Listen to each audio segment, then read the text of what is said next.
राजस्थान में निकाय चुनाव को लेकर सियासत तेज हो गई है। आरक्षण की लॉटरी निकलने के बाद अब चुनावी तस्वीर धीरे धीरे साफ होने लगी है। माना जा रहा है कि 19 अगस्त से प्रदेश में आचार संहिता लागू हो सकती है और अगर किसी कारण से ऐसा नहीं होता तो 20 अगस्त का दिन भी विकल्प के तौर पर रखा गया है। वहीं 17 अगस्त को प्रदेश के 10,245 वार्डों के आरक्षण की लॉटरी निकाली जाएगी। गुरुवार को जयपुर में 309 नगरीय निकायों के मेयर और सभापति पदों के लिए आरक्षण की लॉटरी निकाली गई। 10 नगर निगमों में से 6 में मेयर पद महिलाओं के लिए आरक्षित हुए।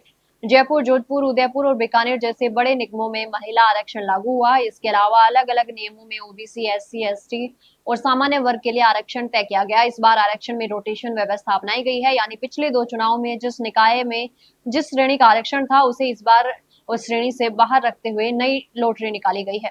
स्वायत्त शासन भवन में हुई इस प्रक्रिया में छोटे बच्चों के हाथों लॉटरी निकाली गई और करीब 2.5 घंटों की पूरी प्रक्रिया संपन्न हुई। अब 17 अगस्त को जिला कलेक्टर अपने अपने क्षेत्रों में नगर निगम, नगर परिषद और नगर पालिकाओं के वार्डों के आरक्षण की लॉटरी निकालेंगे। इसके बाद चुनावी समीकरण और ज्यादा स्पष्ट हो जाएंगे। इन चुनावों को भाजपा सरकार के लिए करीब 2.5 साल में बड़ी राजनीतिक परीक्षा माना जा रहा है।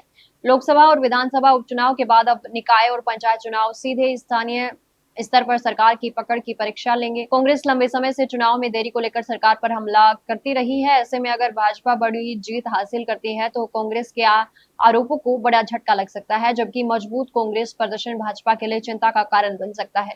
वहीं ओबीसी आरक्षण को लेकर भी सवाल उठ रहे हैं। निकाय प्रमुखों के आरक्षण में ओबीसी को 21% के अनुमानित हिस्से से कम आरक्षण मिलने का दावा किया जा रहा है, जिसके चलते राजनीतिक बहस तेज होने की संभावना है। पंचायत चुनाव में भी आरक्षण के कारण कई पुराने राजनीतिक समीकरण बदल सकते हैं और नए चेहरों को मौका मिल सकता है। कुल मिलाकर 17 अगस्त को वार्ड आरक्षण लॉटरी और इसके बाद संभावित आचार संहिता राजस्थान की स्थानीय राजनीति की दिशा तय करने वाली है। अब नजर इस बात पर है कि इन चुनावों में जनता भाजपा को फिर मौका देती है या कांग्रेस सत्ता पक्ष को स्थानीय स्तर पर कड़ी चुनौती देती है।